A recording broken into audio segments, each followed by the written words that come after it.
우리나라 단독주택의 가장 큰 특징이라고 한다면은 넘칠게, 동파할게, 세일게 본인들이 생각하는 이상적인 삶의 모습들을 자꾸 상상하셔야 됩니다. 그거를 같이 공유하면서 이걸 현실화 시켜줄 수 있는 자기하고 스타일이 맞는 그런 건축가도 선택을 하셔야 되는 거고.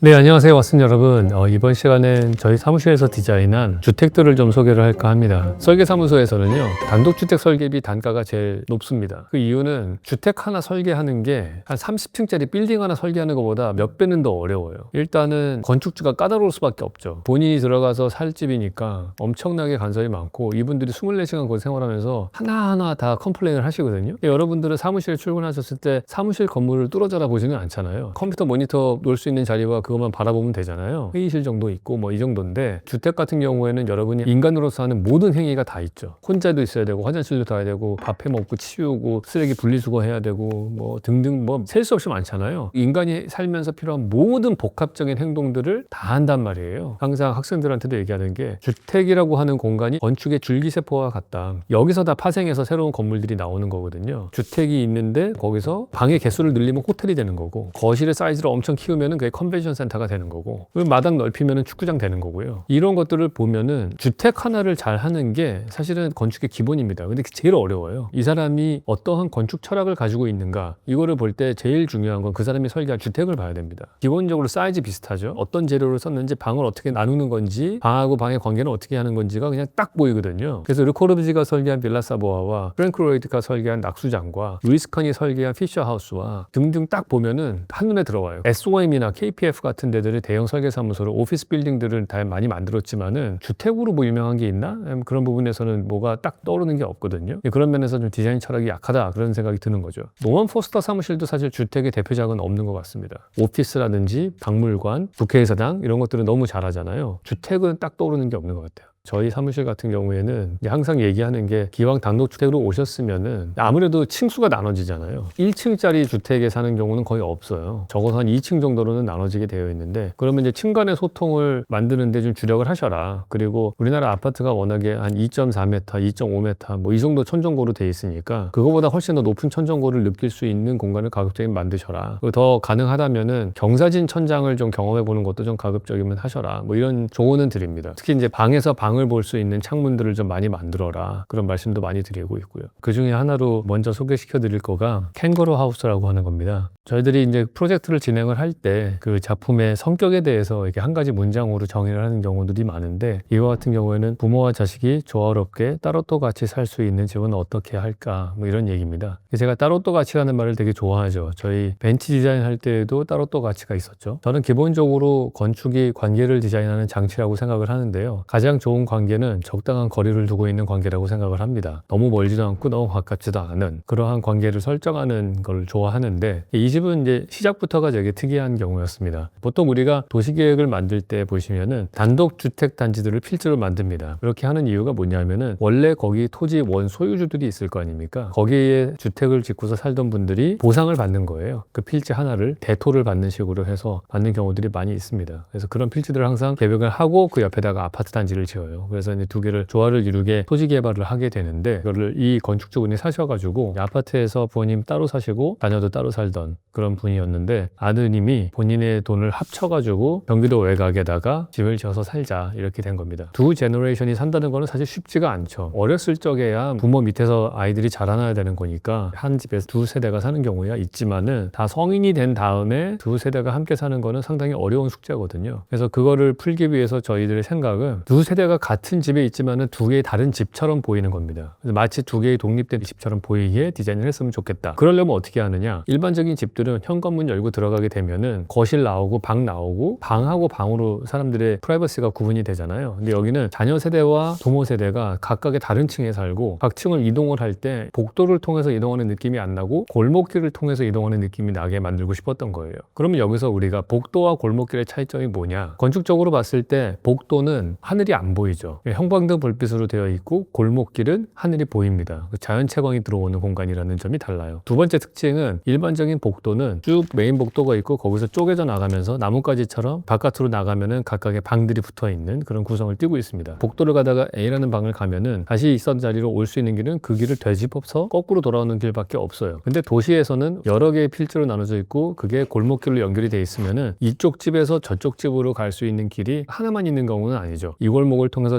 돌아갈 수 있고 혹은 저 골목을 통해서 돌아갈 수도 있고, 그래서 선택권이 주어진다는 점이 골목길과 복도의 가장 큰 차이점이다, 이렇게 볼 수 있어요. 딱 그 두 가지의 차이점을 가지고서 아래층에서 위층으로 올라갈 때 모든 복도들이 어떻게 해서든지 위에서부터 밑으로 내려오는 빛을 좀 받을 수 있게 해주고, 걸어가면서 중간중간에 중정들이나 이런 걸 보면서 야외 공간을 좀 볼 수 있게 해주고, 그리고 또 하나 A에서 B로 갈 때 다양한 루트가 나오게 하는 겁니다. 이 집은 보시면은 1층에서 2층으로 올라갈 때 그냥 계단으로 해서 올라가서 자녀세대 방으로 갈 수도 있고, 거기서 한 바퀴 돌아가지고 다른 계단을 통해서 갈 수도 있고, 혹은 마당에서 곧장 외부 계단을 통해서 올라올 수도 있고, 여러 가지 루트가 있습니다. 그거를 이동할 때마다 어떤 공간에서는 좌우로 뚫려 있는 정원을 보기도 하고 다른 쪽 복도에 있는 사람이 지나가는 걸 보기도 하고, 마치 우리가 강북에 있는 달동네 골목길을 다닐 때의 느낌과 비슷하게 이게 디자인이 되어 있습니다. 그리고 사람들이 다니는 그 골목길 같은 느낌이 나게 하기 위해서 그 길의 바닥 재료를 다 외부에서 쓰는 석재로 만들었어요. 그리고 당연히 이게 각각의 다른 집처럼 보여야 되다 보니까 각각의 방의 높이를 다 다르게 만들어 놨습니다. 그래서 서재 부분과 2층에 있는 거실 부분, 아들 세대의 방, 이런 것들이 다 다른 높이로 되어 있어 가지고 한 집이란 느낌보다는 독립되어 있는 유니트처럼 보이게끔 설계가 되어 있다. 두 번째로 저희가 이거를 디자인하면서 주안점을 뒀던 거는 두 개의 세대가 살지만은 나눠져 있는 느낌이 나게 하려면은 복도를 골목길처럼 디자인을 했다는 게 첫 번째인데, 그렇다고 해서 완전히 떨어져 있으면은 그냥 단집이 되는 거잖아요. 하나로 합쳐진 느낌도 나야 되겠죠. 두 세대를 하나로 연결시키는 거는 아무래도 같이 밥을 먹는 부엌이라는 공간이 제일 핵심이라고 봤어요. 우리가 보통 식구라고 말하지 않습니까? 함께 먹는다라고 하는 것이 가장 중요한 이 가족의 특징이에요. 그래서 부엌 공간을 두 개의 공간을 뚫어서 복층 공간으로 만들었고요. 그게 마치 센트럴 존처럼 거기를 통해서 다 시선이 교차할 수 있게 만들었습니다. 그래서 모든 서재와 자녀 세대 방과 아래층에 있는 이 부모 세대의 공간들은 사실은 두 개의 복층으로 되어 있는 공간을 통해서 다 창문이 그쪽을 향해서 나 있기 때문에 그걸 다 내려다봐서 그게 이제 중앙 공간으로서의 역할을 하는 거죠. 도시로 치면은 약간 광장 같은 역할이라고 보시면 될 것 같고요. 건축으로 치면은 성당 같은 데 보시면은 돔이 있는 공간이 천정고가 제일 높지 않습니까? 그런 버티컬한 공간을 중심점으로 해서 평면들이 다 붙어 있게 되는데 약간 그런 느낌이라고 보시면 될 것 같아요. 중앙 공간을 통해서 서로 쳐다볼 수 있게끔 한 게 핵심입니다. 이때 중요한 거는 누가 누구를 볼 수 있게 하느냐가 중요한 거죠. 셜록 홈즈를 많이 보신 분은 알겠지만은 제가 건축 공간을 통해서 사람들 간의 관계를 설정을 할 때 제일 중요하게 보는 게 뭐냐 하면은 보는 시선 처리입니다. 위에서 밑을 내려다보는 거가 권력자의 시선이다, 이런 얘기를 많이 했죠. 또 하나 특징이 나는 볼 수 있는데 저 사람은 나를 못 볼 때 볼 수 있는 사람이 권력을 가지는 경우다, 이런 얘기를 많이 했습니다. 그러한 경우를 보시면은 부모 세대와 자녀 세대가 산다면은 일반적인 유교적인 사회에서는 부모 세대가 더 권력의 위기에서 상위에 있는 사람들인 거죠. 근데 그 사람들이 이 자녀 세대를 내려다볼 수 있으면은 그거는 오히려 권력을 더 강화하는 문제가 되잖아요. 근데 이걸 수평적인 관계로 만들려면 어떻게 합니까? 제가 그리스에서 아테네에 있는 원형극장을 설명할 때 말씀을 드렸어요. 객석에 앉아 있는 사람이 내려다보는 시선이니까 권력자의 시선이지만은 무대에 있는 사람들은 시선의 집중을 받기 때문에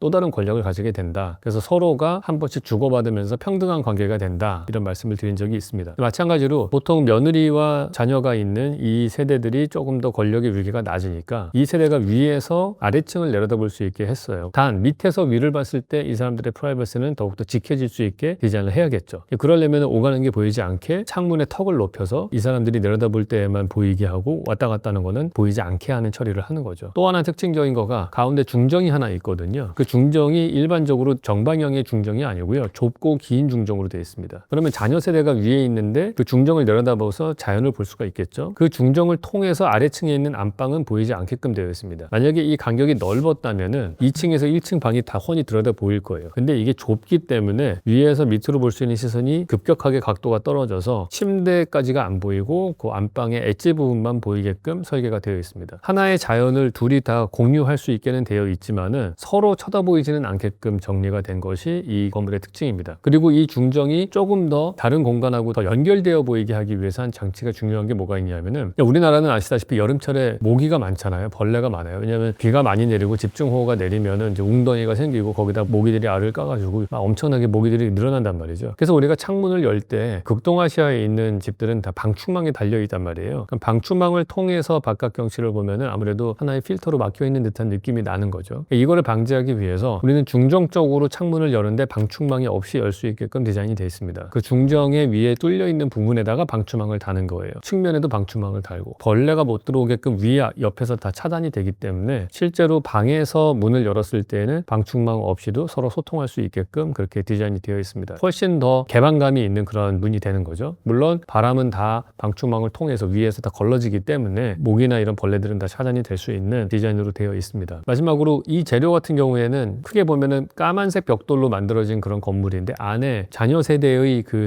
유니트들은 나무로 마감이 되어 있어요. 두 가지 이유가 있죠. 부모님 세대와 자녀 세대가 확실히 재료상에서 분리가 될 수 있게끔 부모 세대는 검은 벽돌, 자녀 세대는 목조 마감으로 되어 있는 두 개의 다른 건물처럼 보이게 하려는 의도가 가장 크고요. 호미에서도 보셨다시피 바깥에 있는 담장이 내부로 치고 들어와서 안방에 있는 벽으로 연결이 되는데 슬릿창을 뚫어가지고 천창에다가 그래서 거기서 햇빛이 떨어져서 바깥에 있는 담장하고 내부에 있는 실내 돌담 마감으로 되어 있는 게 똑같은 빛의 퀄리티를 가져서 내부와 외부가 연결되어 보이게 했지 않습니까? 마찬가지로 바깥에 있는 목재가 안으로 타고 들어오는데 위에 천창이 뚫려 있으니까 햇빛이 그대로 떨어지면서 내가 복도를 걸어가면서 봤을 때 그 집은 바깥에 있는 골목길을 지나서 내가 다른 세대로 들어가는구나 이런 느낌이 나게끔 디자인이 되어 있다 보시면 됩니다. 우리나라 단독주택의 가장 큰 특징이라고 한다면은 건축 법규 중에 대지 경계선에서 50cm를 띄어서 지으라는 법이 있거든요. 그 법이 왜 생겼냐면 옛날에는 나무로 집을 지었으니까 불이 나면 옆집에 불이 붙을 거 아니에요. 옮겨 붙는 걸 방지하려고 대지 경계선에서 50cm 띄고 50cm 띄면 집하고 집 사이가 1m가 비어지게 되잖아요. 이 문제가 우리나라 주택 필지가 대부분 다 정사각형으로 만들어져 있어요. 건폐율이 보통 60% 정도 되거든요. 이론적으로 보면은 100평짜리 땅에 60평짜리 건물이 들어가면은 40평이 마당으로 남아 있어야 되잖아요. 주변 부분으로 50cm를 띄고 나면은 20평은 다 없어지고 없어요. 주변으로 다 짜투리 땅으로 다 낭비가 되기 때문에. 그렇다고 그 짜투리 땅 쪽으로 창문 내기도 애매해요. 왜냐면 바로 1m 앞에 다른 집 창문이 있기 때문에. 대한민국 서울이 되게 밀도가 높은 도시처럼 느껴지잖아요. 근데 계산기로 두드리면 또 안 그래요. 그 왜 그러냐 하면은 그런 짜투리 땅으로 낭비되는 공간이 너무너무 많기 때문에 그런 거죠. 디자인이 잘못된 거고 그 디자인의 첫 번째 단추는 필지의 프로포션이 잘못되어 있고 거기다가 50cm 띄어서 건물을 지으라는 법규가 잘못되어 있고 경우에 따라서는 요즘에 주택을 넣으실 때 합벽 가능한 경우들이 있어요. 그걸 최대한 이용하셔야지 외부 공간을 마당으로 쓸 수 있는 경우가 많이 나올 것이다. 그리고 보통 주택 같은 경우에 경사대지를 선호하는 경우가 있습니다. 성북동, 평창동 이런 데 부잣집 동네들이 다 경사지로 돼 있잖아요. 그 이유가 축대를 만들 수 있고 잘만 디자인을 하면은 지하로 인정받는 넓은 공간이 나오고 거기 주차장을 그 밑에다 다 넣을 수도 있고 마당에 나왔을 때 길보다 더 높은 레벨의 마당 레벨이 위치하게 되니까 그런 장점들을 가질 수가 있습니다.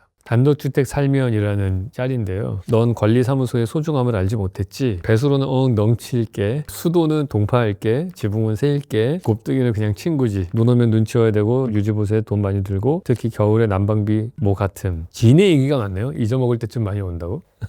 이 얘기는 저는 뭐처럼 들리냐면은 결혼하면은 애 낳게 되고 애 기저귀 갈아야 되고 뭐 유치원 보내는 힘들고 뭐 교육비 많이 들고 뭐 이런 얘기랑 똑같은 거예요. 그런 거 싫으면 그냥 결혼 안 하고 혼자 살면 되죠 뭐. 당연히 편하죠. 대신에 결혼해서 애 낳고 나서 애들이 다 크고 나면은 너무나 뿌듯하고 이런 행복감은 대체가 불가능하잖아요. 그러니까 이거는 선택의 문제인 것 같아요. 편하게 살겠다. 아파트에서 사는 게 제일 편하죠 당연히. 지하철역 근처 아파트 짱이죠. 그거만큼 좋은 게 어딨어요. 근데 그것만으로는 만족이 좀 안 된다. 이제 그런 부분들이 본인들의 가치관의 문제니까 아직까지는 잘 막아놔서 그런지 모르겠는데 일단 벌레는 못 봤고요. 살면서 완성된 지 한 3년 됐나요? 제가 거기서 뭐 많이 지내는 건 아니니까 가끔 가서 지내다 보면은 벌레 문제는 아직까지 없었던 것 같고 저도 의외예요. 되게 많이 걱정을 많이 했는데 뱀이나 벌레나 지네는 아직 한 번도 못 봤고요. 방수 문제도 아직 없습니다. 처마를 길게 뽑으면은 방수 문제는 많은 부분이 해결이 되거든요. 평지붕이어서 누수가 될 가능성이 사실 많은데 의외로 그것도 별로 아주 문제가 없거든요. 근데 하나 어려운 점은 이끼가 많이 죽어요. 햇빛이 많이 들어가지고 이끼 관리가 되게 어렵더라고요. 잔디나 이런 것들은 그냥 잔디 깎기로 깎으면 되는데 이끼는 호미로 다 잡초를 뿌리채 뽑아야 되거든요. 그러니까 유지 관리가 너무 어렵고 호미를 만들면서 제일 어려웠던 부분 중에 하나는 수영장이었습니다. 이 야외 수영장이 이게 캘리포니아가 아니면 만들지 않는 게 낫다. 물론 제가 맨 처음에 이걸 만든 거는 펜션으로 운영을 하기 위해서 풀빌라를 만들기 위해서 수영장, 야외 수영장을 만든 거였는데 실제로 이거를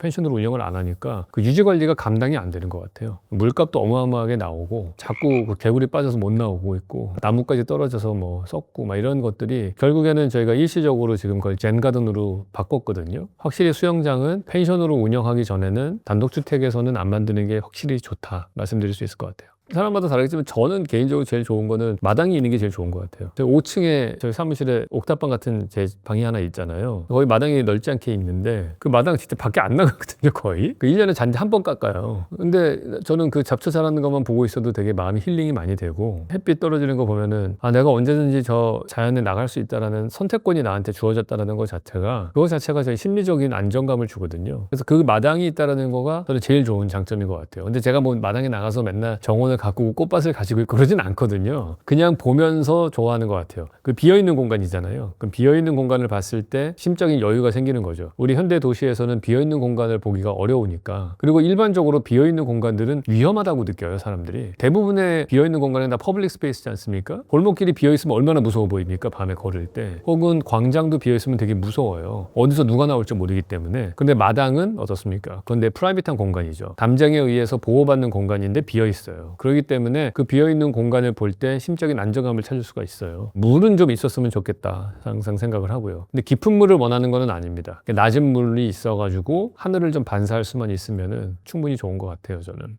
또 하나 택지 개발되면서 만들어진 대표적인 주택 중에 멀티 테라스 하우스라는 게 있습니다. 이 테라스라는 공간 제가 되게 좋아하잖아요. 야외 공간이지만 되게 프라이빗한 공간이고 내부도 아니고 외부도 아닌 그런 공간인데 툇마루가 그런 성격을 가지거든요. 신발 벗고 집에 들어간 다음에 다시 방에서 바깥으로 나오는 공간이 툇마루죠. 밖에서 밖을 가는 공간이 아니고 내부를 거쳐야지만 들어갈 수 있는 외부 공간이란 말이에요. 툇마루는 성격이 내부도 아니고 외부도 아닌, 특히나 위에 처마가 있기 때문에 비 오는 날도 거기 앉아서 비 떨어지는 소리를 들을 수 있는 그런 장점이 있는 거죠. 그래서 그러한 느낌이 드는 공간을 만들고 싶었던 거예요. 이제 그게 지금 보시는 이 툇마루 하우스입니다. 여기도 두 자녀를 가지신 성공한 사업가 분이신데 이분이 주택으로 이사를 가시면서 가끔씩 집을 방문하니까 방문했을 때 쓸 수 있는 방들이 하나씩 조그맣게 크지 않게 있고 그 부부가 살 수 있는 방이 있고 희망이라고 하는 강아지를 하나 키우는데 그 희망이를 위한 마당 뛰어놀 수 있는 마당이 있으면 좋겠고 친구들이 왔을 때 영화를 보거나 골프 연습을 하거나 할 수 있는 뭔가 그런 공간이 하나 있으면 좋겠다. 뭐 이런 요구사항이 있었습니다. 그런 것들을 다 수용을 해가지고 이 땅에 만든 거죠. 뭐 보통 이제 주택을 지을 때 비어있는 마당을 만들 때 어떻게 할 것이냐 여러 가지가 있어요. 약간 중정형으로 만들 것이냐 아니면 그냥 햇빛 잘 되는 앞마당으로 할 거냐 앞마당과 뒷마당으로 나눌 거냐 이런 것들이 있는데 이 집 같은 경우에는 주인 어른께서 자기는 이제 널찍한 마당일수록 좋다. 모든 집 다 북쪽으로 쫙 밀어가지고 마당 볼 수 있게 하는 거고요. 1층 당연히 거실, 부엌 이런 LDK 존이 마당하고 밀접한 관련을 가지고 이제 자녀들 방은 당연히 2개 2층으로 올라가고 단독주택이다 보니까 거실에서 복층 공간은 좀 누리는 게 좋은 거잖아요. 그러니까 자녀들이 왔는데 2층에 각자의 방에 들어가고 완전히 단절되면은 집을 찾아온 이유가 없잖아요. 그러니까 자녀들이 2층 방에 있을 때에도 창문을 뚫어가지고 아래 거실을 내려다볼 수 있게 해주고 방에서 방을 서로 마주볼 수 있는 그런 창문도 되고 그다음에 3층이 부부가 사시는 마스터 베드룸 존이죠. 각각의 방에서 생활을 할 수가 있는데 3층 안방에서도 나오는 테라스가 있고요. 그것도 2개의 테라스가 있습니다. 남편분이 쓰시는 서재 공간 같은 데가 있는데 거기서 나오는 발코니가 있고 사모님이 약간 그림도 그리실 수 있는 그런 공간이 있는데 그 앞에서 나올 수 있는 발코니도 있고 딸 방에서 나오는 발코니, 아들 방에서 나오는 발코니. 근데 컨디션이 다 다릅니다. 조금씩. 가로 세로 높이가 다 달라요. 어디는 지붕이 막혀 있고 어디는 약간 벽으로 막혀 있고 어디는 완전히 오픈되어 있고 그러니까 4개의 테라스가 각기 다른 테라스도 있고요. 그래서 각자의 공간에서 생활을 할 때는 프라이빗하게 지내다가 한 발자국만 바깥으로 나오면은 그 공간에서 서로 쳐다볼 수 있는 하나로 연결되어 있는 공간이고요. 근데 그게 완전히 오픈 투 에어로 위로 열려 있으면은 일반적인 다른 세대의 집처럼 되잖아요. 아페라 한강 같은 그런 게 되니까 이게 결국에는 하나의 집이다. 이걸 보여주기 위해서 일부러 바깥으로 다 프레임을 돌렸습니다. 이 4개의 테라스가 크게 미음자로 되어 있는 그런 박스 안에 들어간 외부 공간이 되는 거죠. 그렇게 되면은 맨 꼭대기층으로 가면 되게 깊은 그런 처마가 나오는데 그럼 너무 어두워질 수 있잖아요. 그래서 거기다 천창을 뚫어가지고 햇빛은 들어오되 비는 들이치지 않게끔 유리를 위에 덮고 그런 설치를 한 거죠. 재료를 선정을 할 때 저희가 생각했던 거는 이제 확실하게 이 공간이 다른 데와는 구분되어 있는 공간이다. 이거는 정말 보호받는 성지 같은 그런 주택이다. 이런 느낌이 나게 하고 싶었습니다. 그래서 저희는 하얀색 압축 콘크리트를 썼어요. 이 재료로 바깥쪽으로 싸면은 주변에 막 다양한 단독주택들이 있거든요. 그것들하고 확실하게 차별화를 주는 거죠. 우리가 그림이나 사진 같은 것들을 액자를 만들 때 자기 작품이 있고 흰색으로 띠를 둘러가지고 주변의 것들하고 확실히 구분짓는 존을 만들어요. 그래서 이 내부에 있는 작품들이 외부하고 섞여서 보이지 않게끔 하는 것들인데 그거하고 비슷하게 기단부와 이 전체 건물을 싸고 하고 있는 밖에서 바라볼 때는 다 백색만 보이게끔 되어 있고요. 그게 다른 데와 구분된 마운트 역할을 하는 거고, 대신에 안에 들어오면은 다 따뜻한 느낌이 나게끔 멀바우로 다 약간 붉은빛이 도는 그런 재료인데, 이제 그걸로 다 해가지고 처리를 해서 그런 반전도 있는 거죠. 집에서 키우시는 그 희망이라는 강아지가 있는데, 그 강아지 집도 저희가 같은 컨셉으로 설계를 해가지고 축소된 버전으로 지었어요. 그리고 이 집에서 특징적인 것 중에 하나가, 이제 창문들이 다 이제 발코니를 접하고서 다 있는데, 저희가 뻐꾸기 방이라고 부르는 게 하나 있어요. 안방에서 침실이 있는 곳인데 거기가 하나 돌출된 창문이 하나 나옵니다. 이 창문을 만든 이유가, 제가 좋아하는 창문 중에 베이 윈도우가 있거든요. 팔각형이 한쪽 면이 이렇게 튀어나온 것처럼 돼서 경계에 섰을 때는 좌우로 열린 창문 때문에 내가 방 안에 있지만은 밖에 나간 것 같은 느낌이 드는 창문이 있거든요. 그 베이 윈도우처럼 만들기 위해서 저 창문을 바깥으로 돌출되게끔 해가지고 실내에 있지만은 저기 앉아 있으면은 약간 툇마루 앉은 듯한 느낌이 나는 실내 공간도 하나 있습니다. 다양한 사이즈와 깊이로 만들어져 있는 집이다, 이렇게 보시면 됩니다. 제가 전에 말씀드렸던 적이 있는데, 건축 인면을 멋있게 만드는 방법 두 가지 전략이 있다. 하나는 창문을 안 만드는 거, 무게감이 들기 때문에 창문이 없으면. 두 번째는 그림자를 많이 떨어지게 하는 방법. 그리드스케이프라고 변호사 사무실 서초동에 한 거 설명할 때 말씀드렸잖아요. 그림자가 떨어져야 되는 거거든요. 우리가 이목구비가 뚜렷한 사람들을 좋아하는 이유가, 여기서 이 콧등이 딱 서고 그러면 이제 그림자가 떨어지잖아요. 눈도 좀 훅 들어가고. 근데 이게 밋밋할수록 특징이 없어 보인단 말이에요. 건물 인면도 사실은 그런 성향이 좀 있어요. 아예 모놀리틱하게 피라미드처럼 창문이 없는 그런 매시브한 느낌으로 갈 게 아니라면은 진짜 그 안에 그림자가 떨어지고 깊이감이 있게 하면서 인터레스팅한 느낌이 나게 해야 되는 거죠. 근데 대부분 우리나라 도시에는 다 발코니 확장을 한 집밖에 없기 때문에 인면이 들쑥날쑥한 게 없는 그런 밋밋한 표정 없는 건물이 되는 경우가 많잖아요. 이 툇마루 하우스가 특별해 보이는 이유는 아마 그런 깊이감들이 계속 생기고 바깥쪽으로 딱 프레임을 잡아주기 때문에 되게 미니멀한 건물인데, 이쪽 정면에만 오면은 그림자가 뚝 떨어지는 그러한 인면이 나오기 때문에 더 멋있게 느껴지지 않나 하는 생각이 듭니다. 사실은 테라스 하우스고 방에서 방을 볼 수 있는 창문을 만들고, 저희 사무실에서 하는 모든 프로젝트들이 다 비슷비슷한데, 툇마루 하우스랑 비슷한 컨셉이지만 완전히 다른 게 있어요. 플라이트 빌라라고 부르는 집인데, 툇마루 하우스의 곡선 버전이라고 할 수 있는 게 있습니다. 그 건축주분이 저한테 오셔가지고, 교수님 프로젝트 봐서 다 좋은데 너무 직선만 쓰는 게 별로고 자기는 곡선이 되게 좋다. 나는 초가집이 되게 좋다. 초가집의 곡선의 그 완만한 것들, 이런 것들이 되게 좋아서 곡선을 쓴 주택을 지을 수 있느냐. 그래서 당연히 가능하죠. 그게 이제 지붕도 곡선으로 돼 있고 평면도 곡선이 들어가고, 표면적이 왔다 갔다 하면은 그 앞에 산과 개울이 있거든요. 그거를 볼 수 있는 면적이 늘어나는 거죠. 저희가 MIT 기숙사 설명할 때 베이커 하우스 설명했었잖아요. 알바르토가 설계한 베이커 하우스 보시면은 모든 방들을 다 찰스강 뷰를 가지게 하기 위해서 물결 치는 모양으로 평면을 만들었잖아요. 그러면은 표면이 길이가 길어지면서 방의 개수를 더 늘릴 수가 있는 거죠. 마찬가지로 1층의 곡선 인면이 다르고 2층의 곡면이 달라요. 그 두 개가 각각의 다른 파형을 가지고 있는 인면이 나오는데, 그것들이 결국에는 앞에 있는 마당과 앞쪽에 펼쳐진 개울과 산에 부여하고 다른 관계를 가지게끔 된 거죠. 그리고 두 개의 층이 적중돼 있고, 그 두 개의 층이 다르면은 차이가 날 거 아니에요. 그럼 2층이 돌출되면은 처마가 되는 거고, 2층이 안으로 들어가는 파형이 되면은 테라스가 되는 거죠. 바깥쪽을 전체를 하나로 아우르는 거는 이제 초가집 같은 곡선을 만들어서 전체 집을 하나로 싸고 있는 그런 형태를 띠고 있는 게 있습니다. 이 집에서 특징적인 거는 툇마루 하우스에서 뻐꾸기 집처럼 앞으로 튀어나온 방들이 있는데, 각각의 자녀들과 엄마가 다 자기 집에 생활을 하다가 튀어나와 있는 창문 쪽으로만 나오면은 서로 횡으로 다 볼 수 있게끔 되어 있습니다. 서로 정서적으로 연결될 수 있게 되어 있는 거죠. 하나 특이한 점은, 저희가 설계를 다 해가지고 가서 이제 건축주분이